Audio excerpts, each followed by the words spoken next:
أشهد أن لا إله إلا الله وحده لا شريك له وأشهد أن محمدا عبده ورسوله أما بعد فأعوذ بالله من الشيطان الرجيم بسم الله الرحمن الرحيم الحمد لله رب العالمين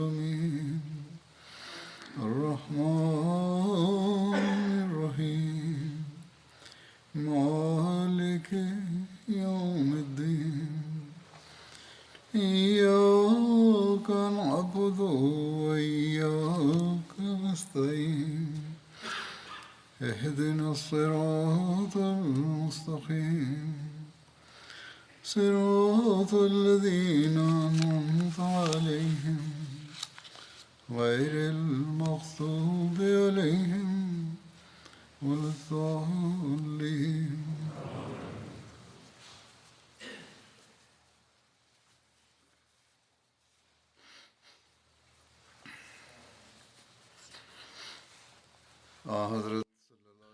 كنت أذكر سابقا أحداثا من سيرة النبي صلى الله عليه وسلم وقعت على إثر غزوة بدر، ومن ضمنها أحداث هامة وقعت في السنة الثانية من الهجرة، أحدهما إنشاء مقبرة جنة البقيع، والتفاصيل الحاصلة بشأن تأسيس جنة البقيع وبدايتها هي كالتالي: حين هاجر النبي صلى الله عليه وسلم إلى المدينة كانت هناك مقابر كثيرة، فكانت لليهود مقابر خاصة، وكانت لشتى القبائل العربية مقابر خاصة.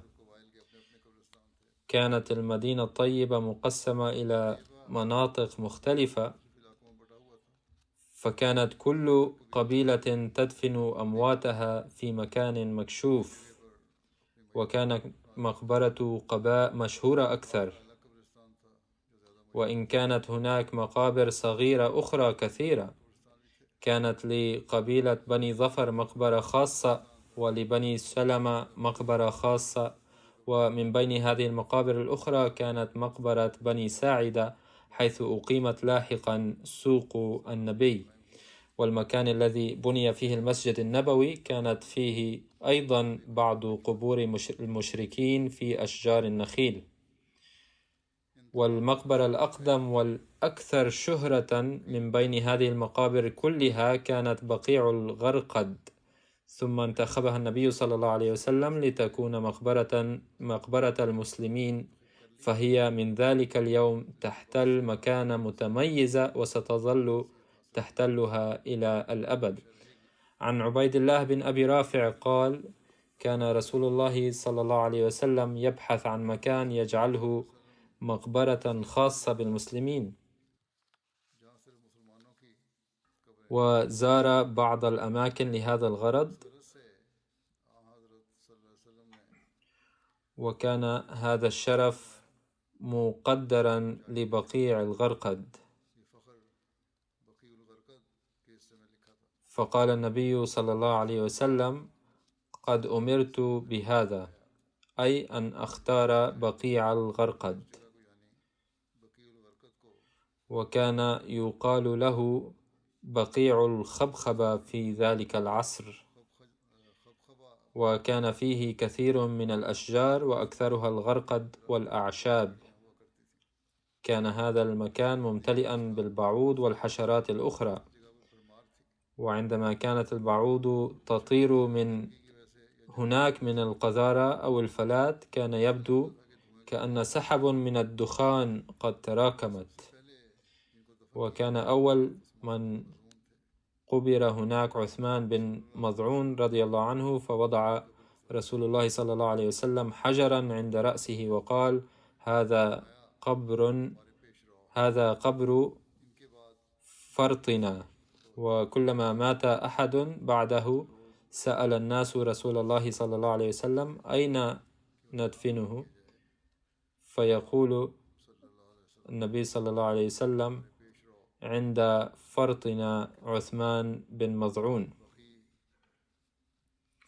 والبقيع يطلق في اللغة العربية على مكان كثير النبات، وقد عرف المكان في المدينة الطيبة ببقيع الغرقد لكثرة أشجار الغرقد فيه كما سبق الذكر، كما كانت تكثر به نباتات صحراوية أخرى أيضا، ويقال له جنة البقيع.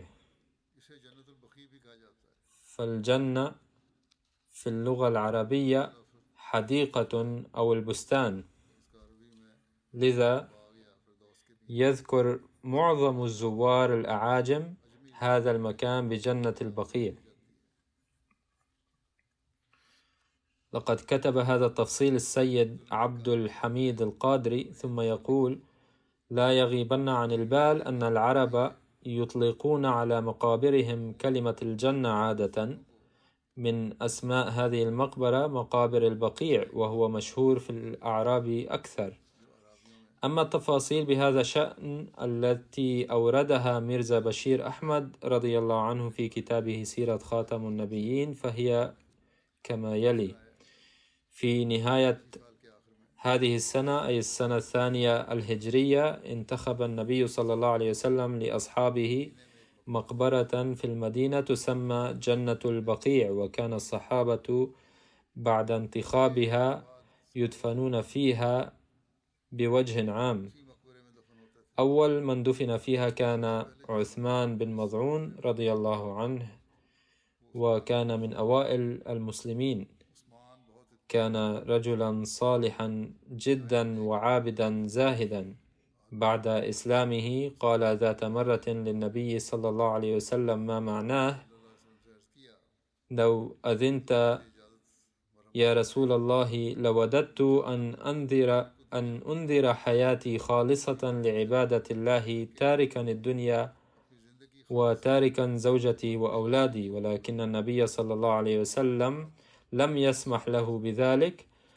فالذين كانوا لا يزهدون في الدنيا وكانوا يكثرون من الصوم والصلاة إلى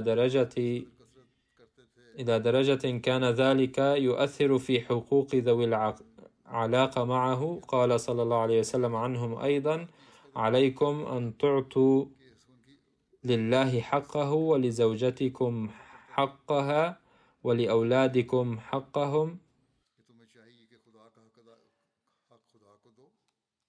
وأعطوا للضيف حقه، وأعطوا لنفسكم حقها، لأن كل هذه الحقوق مما فرض الله تعالى، وإن أداءها عبادة. باختصار، لم يسمح النبي صلى الله عليه وسلم لعثمان بن مظعون بترك الدنيا وبعدم إجازة التبتل والرهبانية في الإسلام. وضع لأمته طريقا وسطا ما بين الإفراط والتفريط. لقد حزن النبي صلى الله عليه وسلم كثيرا بوفاة عثمان بن مظعون رضي الله عنه، وقد جاء في رواية أنه صلى الله عليه وسلم قبل جبين عثمان بعد وفاته وعيناه تدمعان. وبعد دفنه وضع النبي صلى الله عليه وسلم حجرا عند رأسه علامة. وكان النبي صلى الله عليه وسلم يذهب إلى جنة البقيع ويدعو له بين حين وآخر. كان عثمان بن مظعون رضي الله عنه أول مهاجر مات في المدينة. والآن أتناول غزوة بني غطفان أو غزوة ذي أمر بالذكر. فلما بلغ رسول الله صلى الله عليه وسلم أن جمعا من ثعلبة ومحارب بذي أمر، هذه بلدة في منطقة غطفان، قد تجمعوا يريدون أن يصيبوا من أطراف المدينة، جمعهم رجل منهم يقال له دعثور بن الحرث من بني محارب،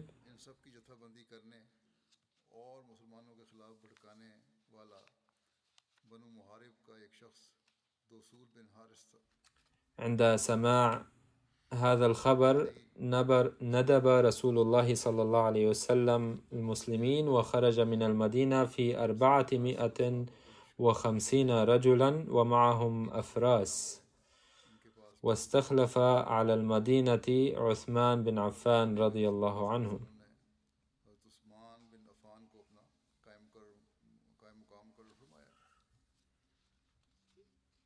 وقعت غزوة غطفان في ربيع الأول العام 3 من الهجرة.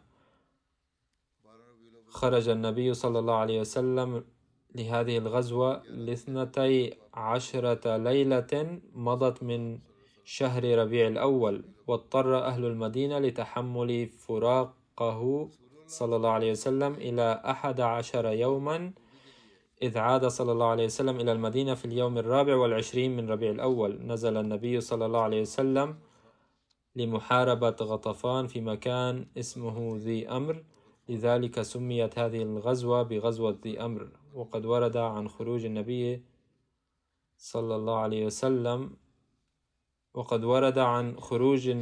الله عليه وسلم لمقاومة اجتماع المشركين. لقد لقي الصحابة بعد الخروج من المدينة رجلا منهم بذي القصة. ذو القصة موضع على بعد 24 ميلا من الربزة على طريق المدينة، يقال لها حبان. قبض عليه الصحابة وسألوه: إلى أين تقصد؟ قال: قاصد إلى يثرب بحثا عن العمل. فأدخلوه على رسول الله صلى الله عليه وسلم فأخبره عن أخبار قومه. بلغه النبي صلى الله عليه وسلم دعوة الإسلام فأسلم فورا. ولما علم أن النبي صلى الله عليه وسلم عازم على غزو بني ثعلبة وبني محارب، قال: يا محمد، لن يلاقوك ولو سمعوا بمسيرك لهربوا في رؤوس الجبال، أي إنهم عازمون على شن الهجوم على أطراف المدينة، ولكن لن يواجهوا المسلمين وأنا سائر معك. فضمه رسول الله صلى الله عليه وسلم إلى بلال، فسار هذا الشخص بالمسلمين في طريق آخر وجاء بهم إلى منطقتهم. عندما رأوا قدوم جيش الإسلام هربوا وصعدوا الجبال. ووصل النبي صلى الله عليه وسلم إلى ماء ذي أمر ونزل هنالك. عندما نزل المطر بغزارة وتبللت ثياب النبي صلى الله عليه وسلم والصحابة رضوان الله عليهم، فنزع رسول الله صلى الله عليه وسلم ثوبيه ونشرهما ليجفا وألقاهما على شجرة واضطجع تحتها، وانشغل الصحابة في أعمال أخرى. ففي هذا المقام تمت محاولة قذرة لقتل النبي صلى الله عليه وسلم. وفي هذا السياق قيل إن رجلا منهم سل السيف على النبي صلى الله عليه وسلم. إن هؤلاء الناس الذين كانوا قد اختفوا في قمم الجبال كانوا يرون تحركات النبي صلى الله عليه وسلم كلها من فوق الجبال. لما رأى المشركون أن النبي صلى الله عليه وسلم استلقى منفردا عن أصحابه، أتوا إلى سيدهم دعثور وكان أشجعهم، وقالوا له: انفرد محمد عن أصحابه فعليك به. وفي رواية: لما رأى دعثور بنفسه النبي صلى الله عليه وسلم مستلقيا هناك، قال لنفسه: إن لم أقتل محمدا الآن فليقتلني الله. فأخذ سيفا صارما وانحدر حتى وصل إلى رأس النبي صلى الله عليه وسلم، ثم خاطب النبي صلى الله عليه وسلم قائلا: من يمنعك مني يا محمد؟ فقال رسول الله صلى الله عليه وسلم: الله عز وجل. فوقع هو على الأرض ووقع السيف من يده، فأخذ رسول الله صلى الله عليه وسلم السيف فقال: من يمنعك مني؟ فقال دعثور: لا أحد، وأنا أشهد أن لا إله إلا الله وأن محمدا رسول الله، والله لا أكثر عليك جمعا أبدا.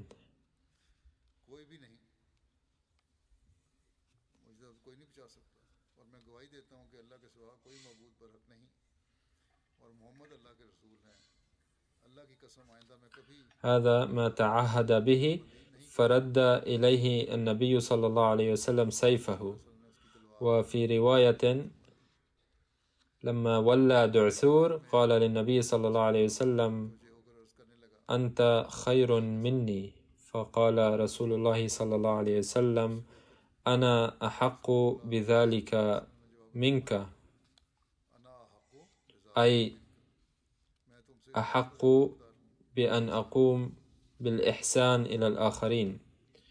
فلما عاد دعثور إلى قومه كانت حاله قد تغيرت، إذ كان يدعو قومه إلى الإسلام، فذكر ما حدث معه وكيف أنه وقع على الأرض، فيذكر واقعة وقوعه على الأرض، فيقول: لما كنت واقفا وماسكا سيفا صارما رأيت رجلا عظيما طويل القامة دفعني في صدري فوقعت لظهري، فعرفت أنه ملك،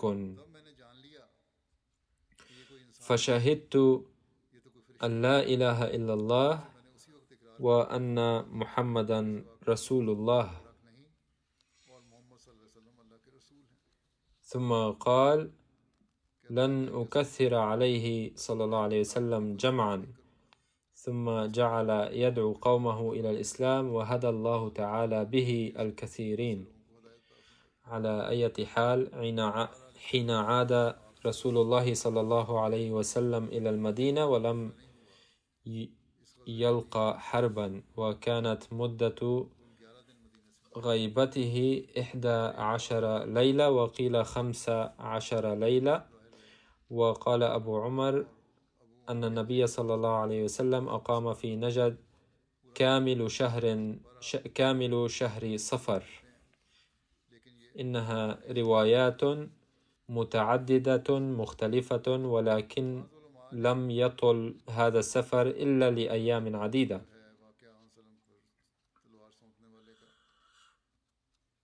وقد اعتبر بعض العلماء الحدث المذكور المتعلق بهجوم القاتل على الرسول صلى الله عليه وسلم برفع السيف عليه أنه نفس الحدث الذي وقع في غزوة ذات الرقاع، أي اعتبروها حدثا واحدا.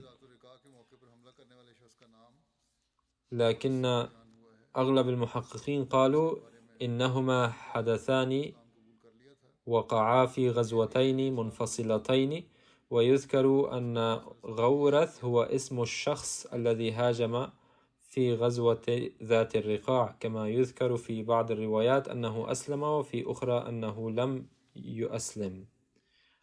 يسلم، إلا أنه وعد النبي صلى الله عليه وسلم أنه لن يخرج في مواجهته في المستقبل أبدا. ويؤكد ذلك ما ورد في رواية البخاري أيضا. ومن أحداث هذه الفترة حدث وفاة السيدة رقية وزواج أم كلثوم رضي الله عنهما، وتفصيل ذلك كالآتي: عن عبد الله بن مكنف بن حارث الأنصاري قال: لما خرج رسول الله صلى الله عليه وسلم إلى بدر خلف عثمان على ابنته رقية، وكانت مريضة، فماتت يوم قدم زيد بن حارثة للمدينة بشيرا بما فتح الله على رسول الله صلى الله عليه وسلم ببدر. وضرب رسول الله صلى الله عليه وسلم لعثمان بسهمه وأجره في بدر، فكان كمن شهدها. وزوج رسول الله صلى الله عليه وسلم عثمان بن عفان بعد رقية بنته أم كلثوم. وعن أبي هريرة رضي الله عنه أن رسول الله صلى الله عليه وسلم لقي عثمان بن عفان عند باب المسجد فقال: يا عثمان، هذا جبريل يقول عن الله تعالى إني قد زوجتك أم كلثوم على مثل ما زوجتك رقية وعلى مثل ما منحتها من مهر، أي أن الله تعالى قد أمره بأن يزوج بنته الأخرى أيضا من عثمان.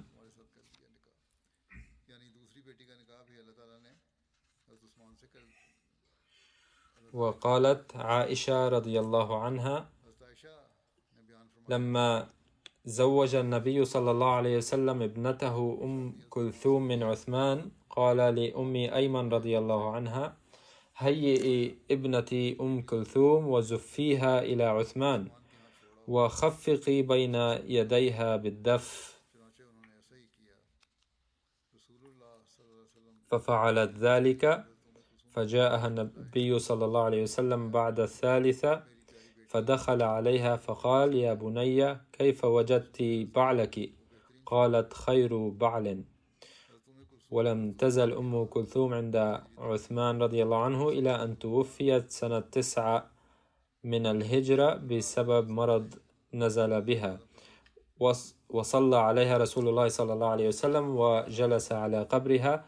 وعن أنس بن مالك أنه رأى النبي صلى الله عليه وسلم جالسا على قبر أم كلثوم قال: فرأيت عينيه تدمعان. وقد وردت في البخاري رواية عن ذلك كالتالي: عن هلال عن أنس بن مالك قال: شهدنا جنازة ابنة رسول الله صلى الله عليه وسلم ورسول الله صلى الله عليه وسلم جالس على القبر فرأيت عينيه تدمعان.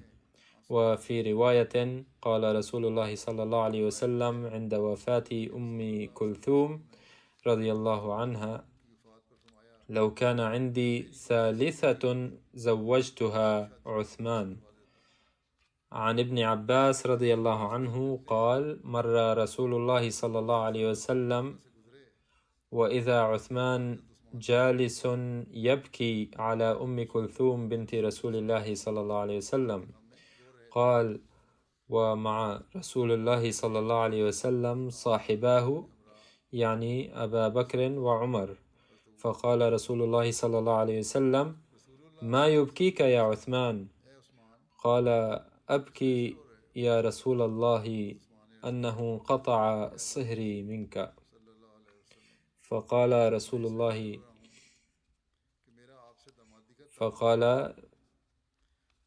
رسول الله صلى الله عليه وسلم: لا تبكي، والذي نفسي بيده لو أن عندي 100 بنت تموت واحدة بعد واحدة زوجتك أخرى حتى لا يبقى من 100 شيء. على أي حال كان ذلك تعبيرا عن الحب والعلاقة القوية من كلا الجانبين. لقد حزن عثمان لأن علاقة الصهر مع النبي صلى الله عليه وسلم قد انتهت الآن، لكن النبي الكريم صلى الله عليه وسلم أكد معربا عن مواساته الكبيرة له بأن هذه العلاقة قائمة فلا تقلق بشأن ذلك. لقد ذكر ميرزا بشير أحمد رضي الله عنه هذا الزواج في كتابه سيرة خاتم النبيين كما يلي: بعد وفاة رقية بنت رسول الله صلى الله عليه وسلم زوجة عثمان بن عفان رضي الله عنه، زوج النبي صلى الله عليه وسلم ابنته الثانية أم كلثوم من عثمان، وكانت أكبر من فاطمة وأصغر من رقية، ولهذا السبب سمي عثمان بذي النورين. وكان هو العقد الثاني لأم كلثوم، حيث كانت هي وشقيقتها رقية قد عقد قرانهما سابقا على ابن أبي لهب عم النبي صلى الله عليه وسلم، لكنهما لم يذهبا بهما إلى بيتهما حتى انقطعت هذه العلاقة بسبب المعارضة الدينية. لقد زوج النبي صلى الله عليه وسلم رقية من عثمان أولا، وبعد وفاة رقية زوج أم كلثوم منه، ولكن من المؤسف أنه لم يستمر نسلها لأن أم كلثوم لم ترزق بأطفال. أما رقية فقد ولدت ابنها عبد الله، إلا أنه توفي في 6 من عمرها. عقد قران أم كلثوم في ربيع الأول سنة 3 للهجرة. من أحداث هذه الفترة غزوة بحران أيضا، ويقال لها غزوة الفرع وغزوة بني سليم أيضا. وبحران معدن لأهل الحجاز من ناحية الفرع، وهو واد على مسافة 96 ميلا من المدينة. فقد تلقى النبي صلى الله عليه وسلم الخبر بأن عددا كبيرا من بني سليم قد اجتمعوا في بحران، فاستعمل على المدينة ابن أم مكتوم، وفي رواية سيدنا عمر رضي الله عنه، وخرج إلى بحران مع 300 من الصحابة، ولم يخبرهم عن السبب. ولما وصل الجيش الإسلامي على مسافة ليلة واحدة من بحران لقيهم رجل من بني سليم، فأخبر النبي صلى الله عليه وسلم أنهم قد انتشروا، فسلمه النبي صلى الله عليه وسلم لأحد الصحابة وتابع السير حتى وصل إلى بحران.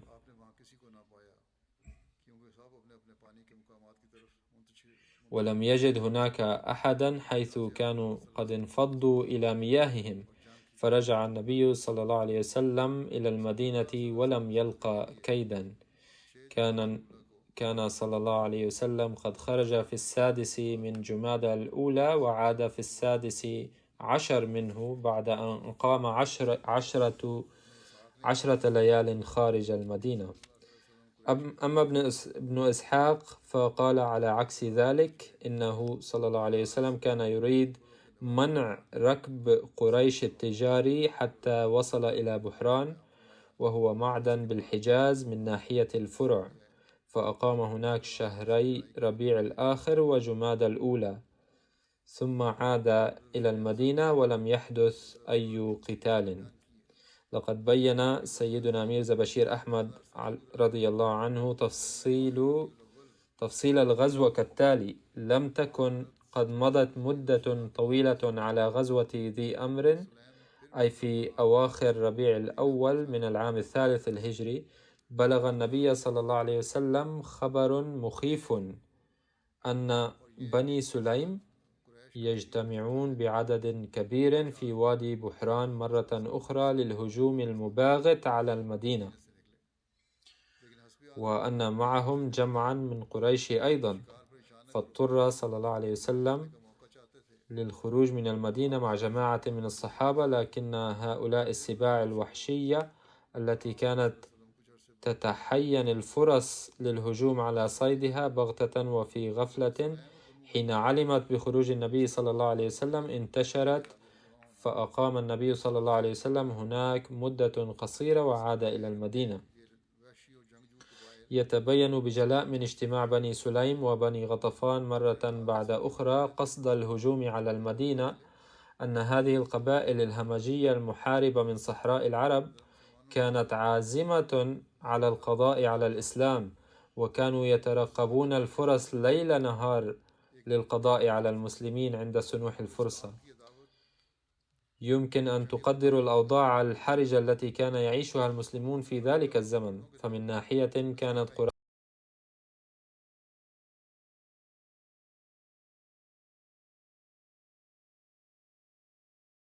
كانوا قد حلفوا ملتصقين بكساء الكعبة أنهم لن يجلسوا هادئين ما لم يقضوا على المسلمين قضاء باتا، وفي الطرف الآخر كانت هؤلاء الوحوش الضارية من صحراء العرب التي كانت تتعطش لدماء المسلمين لعداوتهم للإسلام وإثارة قريش لهم.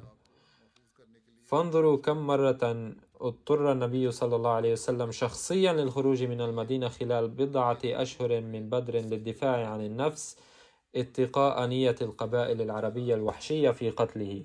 وكما قال السير ويليام موير: كان الطقس في الصحراء العربية الحارة أصلا تلك الأيام حارا جدا، فلو لم يحالفه نصر الله ولم يكن تيقظ النبي صلى الله عليه وسلم قد جعل المسلمين منتبهين وحذرين كل حين وآن، ولم يتخذ صلى الله عليه وسلم تدابير تشتيت جمع العدو قبل هجومه المباغت، لما كان هنالك شك في هلاك المسلمين ودمارهم نهائيا في تلك الأيام.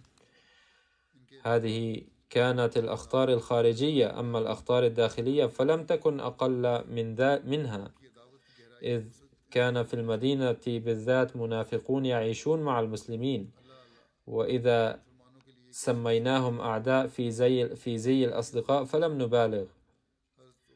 وإضافة إليهم كان هناك يهود غدارون ومعتادون على نسج المكايد السرية، الذين كانت عمق عداوتهم واتساعها قد بلغت منتهاها. سبحان الله، كيف كان يعيش المسلمون الأوائل أياما خطرة. فاسمعوا بلسان أحدهم: فعن سيدنا أبي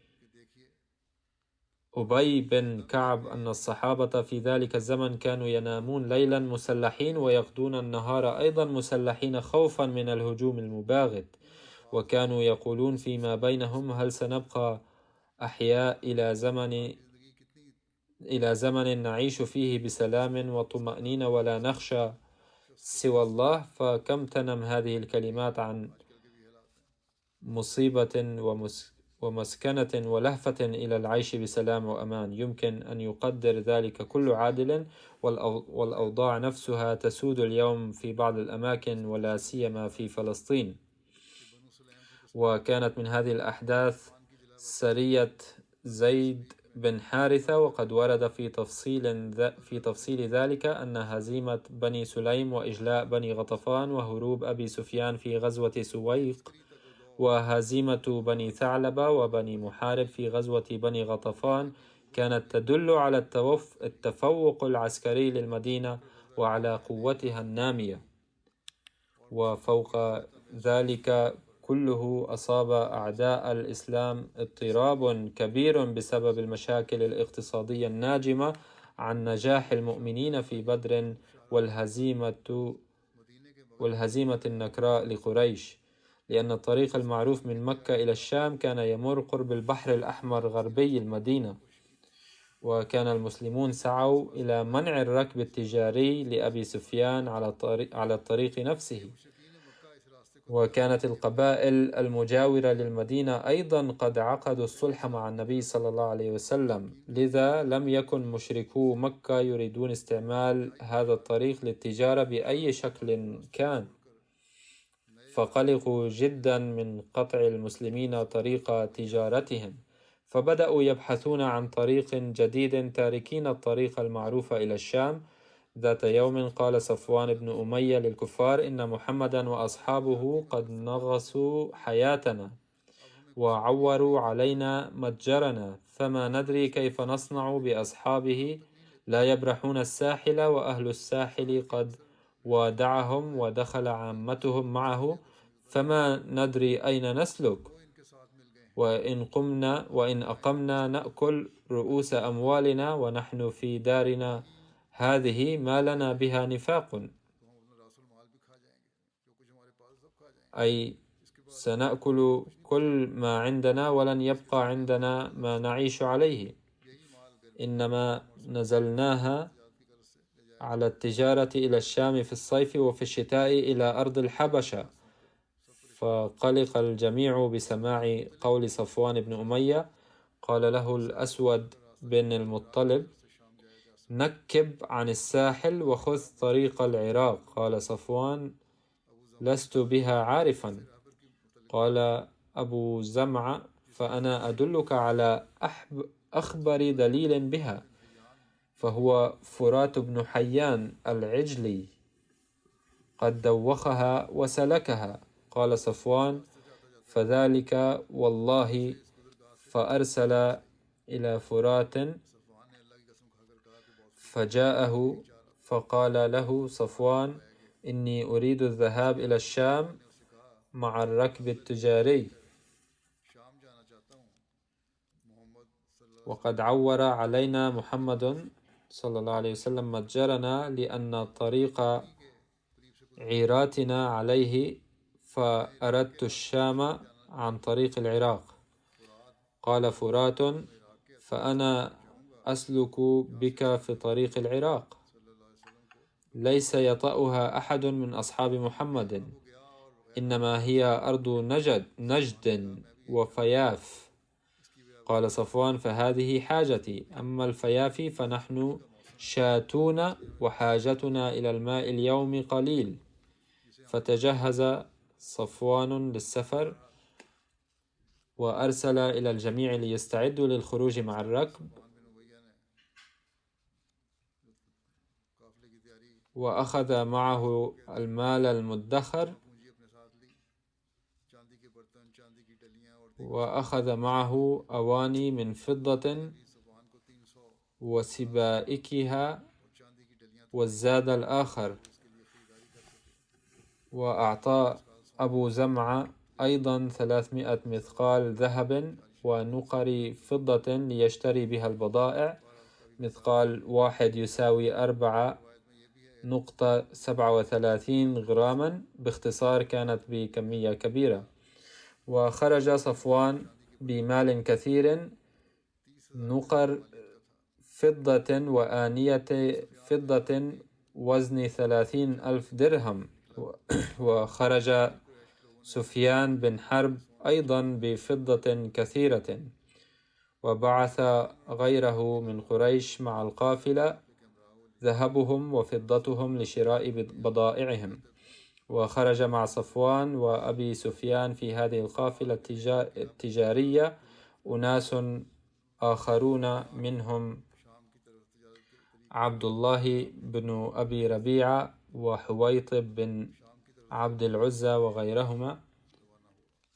وسارت القافلة القريشية مع دليلها فرات بن حيان بطريق العراق إلى الشام من أجل التجارة.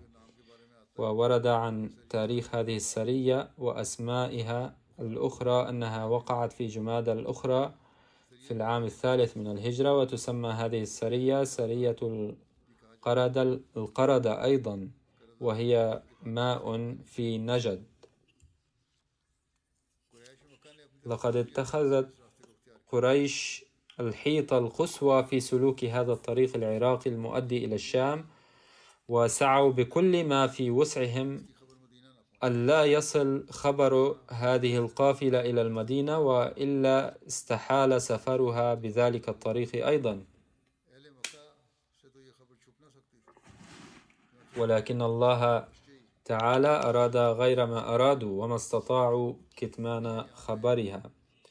وبيان ذلك أن نعيم بن مسعود الأشجعي علم بخبر خطتهم هذه، حيث اتفق أنه ذهب إلى المدينة لبعض شأنه،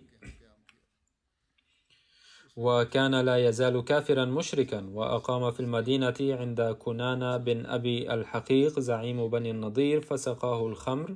وكان الصحابي صليط بن النعمان بن أسلم يتردد على بني النضير كثيرا،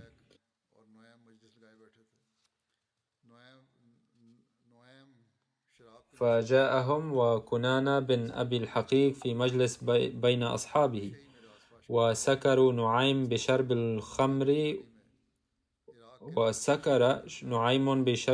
الخمر، وفقد السيطرة على نفسه، وبث هذا السر للقوم، وأخبرهم بكل ما يتعلق بمسير تلك القافلة التجارية مع دليلها صفوان إلى الشام عبر طريق العراق. فسمعه سليط بن النعمان، فخرج من ساعته إلى النبي صلى الله عليه وسلم وأخبره الخبر. فما لبث رسول الله صلى الله عليه وسلم أن أعد العدة، وأرسل زيد بن الحارثة في 100 راكب وجعله أميرا عليهم.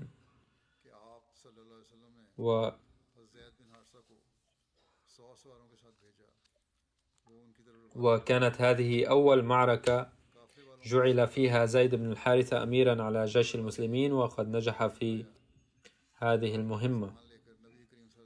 وفي رواية أن رسول الله صلى الله عليه وسلم أرسل زيد بن الحارثة في 100 راكب فخرجوا وأصابوا العير، وأفلت أعيان القوم إلى الفلات، وأسر الصحابة رجلا أو رجلين منهم وأتوا بأموال العير إلى رسول الله صلى الله عليه وسلم فخمسها، فبلغ الخمس قيمة 20,000 درهم في ذلك الوقت. وقسم النبي صلى الله عليه وسلم ما تبقى من الأموال على أهل السرية. وفي رواية أخرى أن زيدا سار بسرعة كبيرة وباغت عير قريش وهم يهمون بالنزول على ماء يقال له القردة، فهاجم العير وأصاب كل ما فيها، فما كان من صفوان بن أمية وأصحابه إلا الفرار. وأسر المسلمون دليل العير فرات بن حيان، وقيل أسروا رجلين آخرين أيضا، فوقع في أيدي المسلمين كثير من الأواني والفضة التي كانت مع العير، والتي قدرت قيمتها 100,000 درهم. فخمس رسول الله صلى الله عليه وسلم الغنائم وأخذ الخمس وقسم 4 أخماس على رجال الجيش. وأتي بفرات بن حيان دليل قريش أسيرا فأسلم على يد النبي صلى الله عليه وسلم المباركة. لا تزال هناك أمور وأحداث أخرى وسوف أتناولها فيما بعد إن شاء الله. وليكن معلوما أن سبب تعرض المسلمين لهذه القوافل التجارية هو أن قريشا كانت تعد عدتها لقتال المسلمين بأرباحها، وكان هذا يماثل الخطر الذي يفرضونه على العدو في العصر الحاضر. إن هؤلاء القوم يفرضون الحظر لتحقيق مآربهم الشخصية، وأحيانا يفرضون حظرا خاطئا. فمثلا فرضت الولايات المتحدة الأمريكية الحظر على أوغندا لأنها سنت قانونا ضد مجتمع الميم، ومع أنهم لا يذكرون أن هذا هو سبب هذا الحظر، ولكن هذه هي الحقيقة. هذا هو حال هؤلاء القوم الذين يريدون الطعن في الإسلام. على كل حال سوف أذكر باقي الأحداث فيما بعد إن شاء الله. أذكركم ثانية بالدعاء للمظلومين الفلسطينيين. على الأقل بدأ الآن البعض من غير المسلمين ومن الساسة يرفعون أصواتهم ضد هذا الظلم، ولو إلى حد ما وعلى تخوف، بل إن بعض اليهود أيضا قد تبرؤوا مما حدث وقالوا للحكومة الإسرائيلية ألا تشوه سمعة اليهود. فبدأت أصوات ضعيفة ترتفع هنا وهناك من قبل الأغيار أيضا، يقولون الآن إنهم سيوقفون الحرب ل4 ساعات كل يوم، ويسمونها الهدنة المؤقتة، لكي تصل فيها المعونات إلى الفلسطينيين. والله أعلم إلى أي مدى سيعملون بهذه الهدنة، وكم يصبون على الفلسطينيين من الظلم خلال 20 ساعة الباقية، وكم يلقون عليهم من القنابل. إن معظم الدول الكبرى والساسة لا يقيمون لأرواح الفلسطينيين أي قيمة، لأن لهم مآربهم ومنافعهم، ولكن يجب على هؤلاء أن يدركوا أن الله تعالى يمهل لبعض الوقت، كما ليست الحياة الدنيا كل شيء، بل هناك عالم الآخرة أيضا. يظنون أنهم لو حققوا مآربهم في هذه الدنيا لنالوا كل شيء. كلا، بل قد يتم بطشهم في هذه الدنيا كما يبطش بهم الله في الآخرة أيضا. على كل حال علينا أن نركز على الدعاء بأن يغيث الله المظلومين الفلسطينيين وينجيهم من هذا الظلم والعدوان. بعد الصلاة سوف أصلي صلاة الجنازة على بعض الغائبين، والجنازة الأولى هي للسيدة منصورة باسمة زوجة السيد حميد الرحمن، وقد توفيت مؤخرا، إنا لله وإنا إليه راجعون، وهي من طرف أبيها حفيدة للنواب عبد الله خان، ولحضرة صاحب زادي أمة الحفيظ بيغم. ومن طرف أمها هي حفيدة لحضرة صاحب زادة ميرزا شريف أحمد والسيدة زينب بيغم، وكانت ابنة ميا عبد عباس أحمد خان والسيدة أمة الباري بيغم. كانت موصية بفضل الله تعالى وصالحة وطيبة الفطرة. لقد ألقى حضرة خليفة المسيح الثالث رحمه الله عند إعلان عقد قرانهما خطبة تضمنت بعض النصائح، ولذلك أقرأ عليكم بعض ما ورد فيها. قال حضرته: عند النكاح تقع على الفتى والفتاة مسؤوليات جديدة لم تفرض عليهما من قبل. هناك مسؤوليات تجاه الطرف الآخر، أعني هناك مسؤوليات على الزوج تجاه الزوجة ومسؤوليات على الزوجة تجاه الزوج، ثم هناك مسؤوليات ذات صلة بالأولاد ويؤدينها معا. ثم إن بعض المسؤوليات المتعلقة بالأولاد أيضا مفرقة عليهما، فمثلا ترضع الأم الوليد ولكن الأب لا يرضعها، ويرعى الأب الأولاد خارج البيت ويراقبهم كي لا يفسدوا، بينما تتعلق مسؤوليات الأم بداخل البيت. على كل حال، لو أن كلا الزوجين أدى ما عليهما من الحقوق والواجبات لاجتنب أولادنا كثيرا من المقبوحات اليوم أيضا. ثم قال حضرته: إن الآيات التي نقرأها بهذه المناسبة قد نبه الله فيها إلى هذه المسؤوليات الجديدة. يقول الله تعالى: يا أيها الناس اتقوا ربكم. لقد قال الله تعالى هنا: اتقوا الله، وقد أمر بالتقوى في سياقات أخرى كثيرة أيضا، لكن الآيات التي تقرأ عند إعلان النكاح أمرنا فيها بتقوى ربنا. وقد نبه الله تعالى بذكر تقوى الرب إلى أنه تعالى كما يربي عباده الآخرين فهو يربيكما أيضا. وستقع عليكما الآن مسؤوليات جديدة ذات صلة بالربوبية والتربية، ولن تستطيعا أداءها إلا بتقوى ربكما حقا. وثانيا، إن العلاقة بين الزوج علاقة حساسة جدا، ويمكن أن يقع بينهما كثير من سوء التفاهم نتيجة عدم الحيطة والحذر. ولكي نتجنب ذلك قال الله تعالى لنا: قولوا قولا سديدا، أي لا ينفعكم هنا الصدق وحده، بل قولوا قولا سديدا لا عوج فيه. ولو اتبعتم هذا الطريق لن يقع بينكما أي نوع من سوء التفاهم أو السخط. وثالثا قال الله تعالى: ولتنظر نفس ما قدمت لغد، أي أن كباركم قاموا بتربيتكم حفاظا على مستقبلهم، والآن من واجبكم تربية أولادكم حفاظا على مستقبلكم، علما أن هذا المستقبل المتعلق بتربية الأبوين لأولادهما يختلف من جيل إلى جيل، وليس مستقبلا من نوع واحد. ذلك لأن العالم والمجتمع في حركة مستمرة.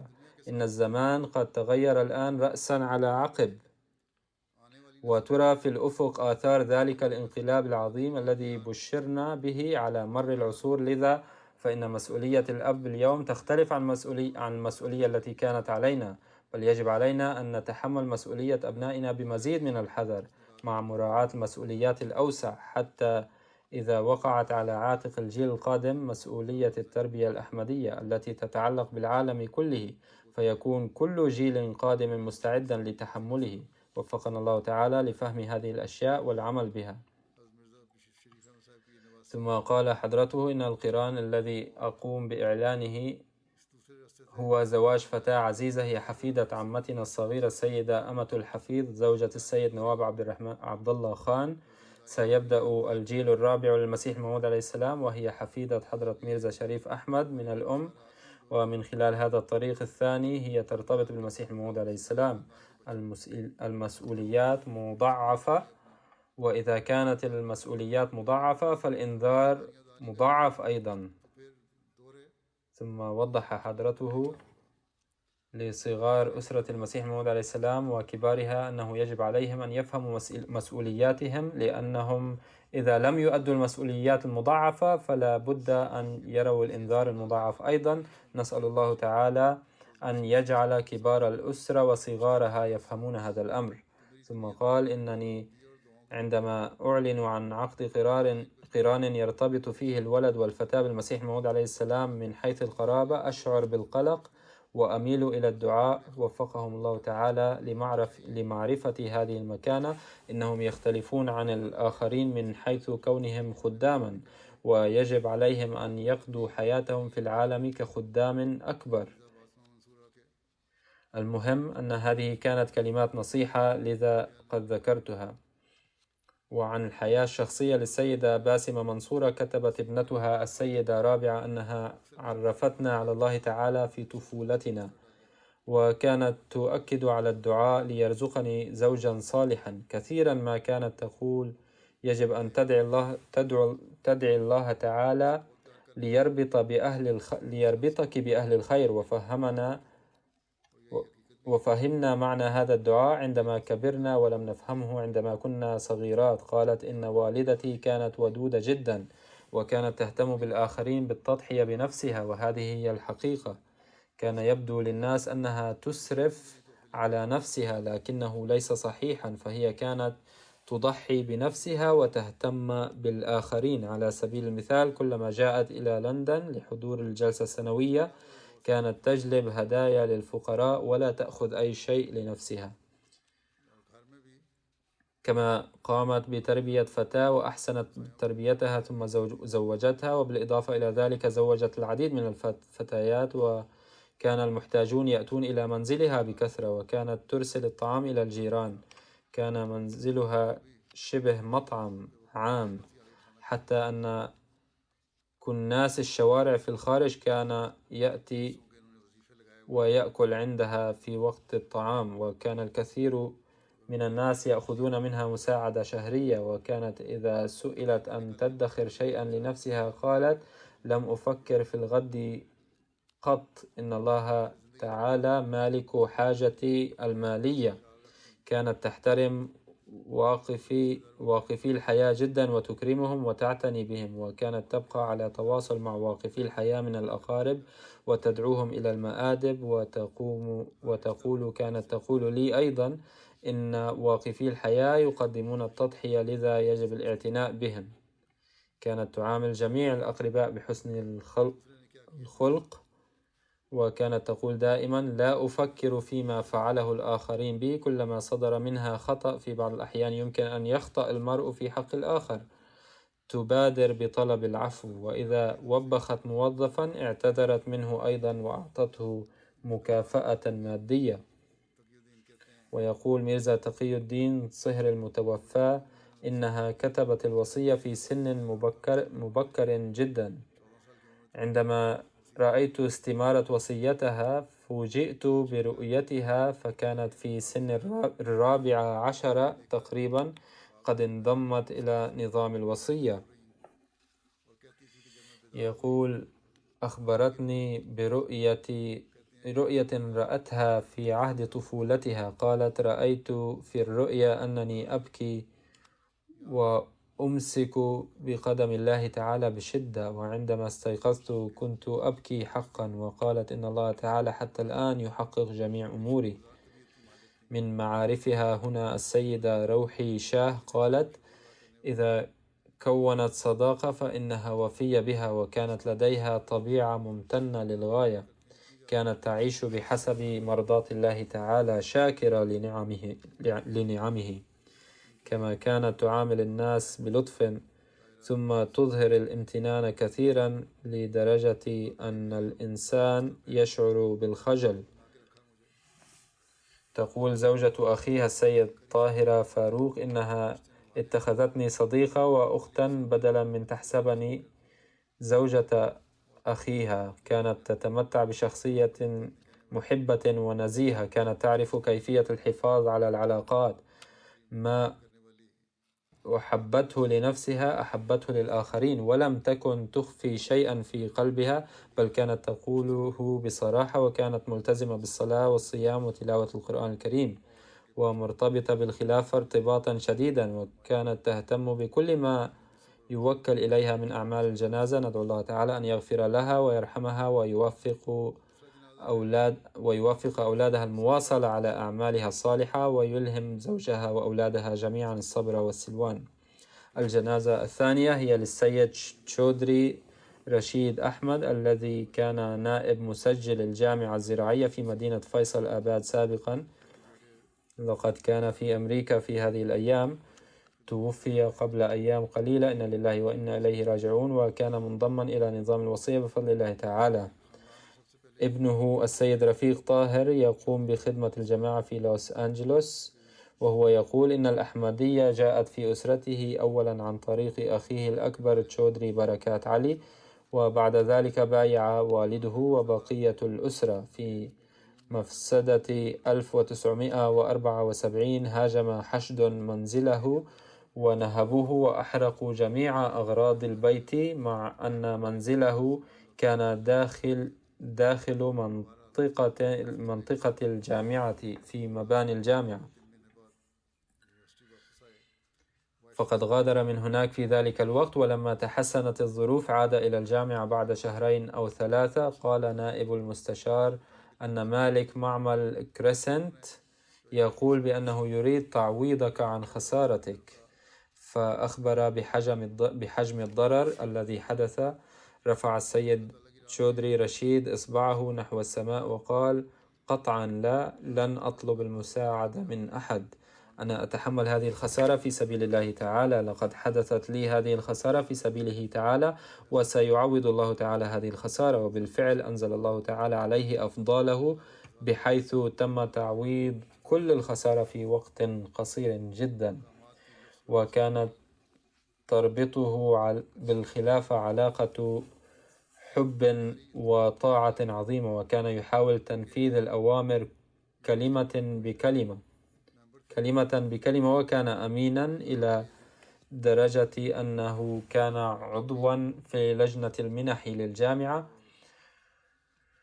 وهذا أيضا شرف عظيم. ذات مرة كان هناك اجتماع، فحصل من أجل حضوره على أموال تذكرة الدرجة الأولى كأجرة القطار، وفي طريق العودة قال بعض أقاربه: نريد أن نذهب معا، فغير تذكرته من الدرجة الأولى إلى الدرجة الثانية لكي يذهب مع أقاربه الذين ذهبوا في الدرجة الثانية، وأرجع النقود المتبقية إلى الحكومة. وذات مرة ذهب إلى مكتب الرئيس لجنة المنح الجامعية، وعندما وصل إلى هناك أرسل بطاقته إلى الداخل لمقابلته، ولكن الرئيس خرج بنفسه، وكان يجلس هناك أحد أصدقائه فأخبره أن هذا هو الشخص الذي كنت أذكر نزاهته لك، أنه شخص أمين.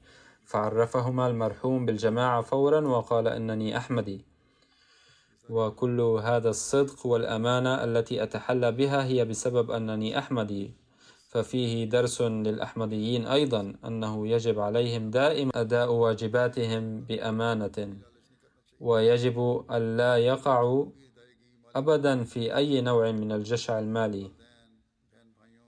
كان المرحوم بارزا في دفع التبرعات والتضحيات المالية، وكان يدفع بانتظام في صندوق التحريك الجديد والوقف الجديد نيابة عن النبي محمد صلى الله عليه وسلم والمسيح الموعود عليه السلام، بالإضافة إلى والديه وإخوته. لقد كان شخصا محبا للغاية، وكان يعامل جميع طلاب الجامعة كأبناء وإخوة، وكنا نصلي إحدى الصلوات معا في بيته كل يوم، وخاصة صلاة المغرب. كان يلتقي بالجميع دائما بوجه طلق.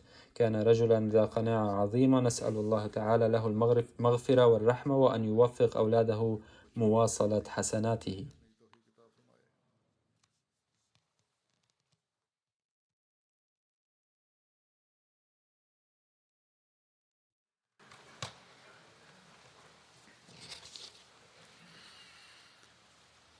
الحمد لله نحمده ونستعينه ونستغفره ونؤمن به ونتوكل عليه ونعوذ بالله من شرور أنفسنا ومن سيئات أعمالنا من يهده الله فلا مضل له ومن يضلل فلا هادي له ونشهد أن لا إله إلا الله ونشهد أن محمدا عبده ورسوله عباد الله رحمكم الله إن الله يأمر بالعدل والإحسان وإيتاء ذي القربى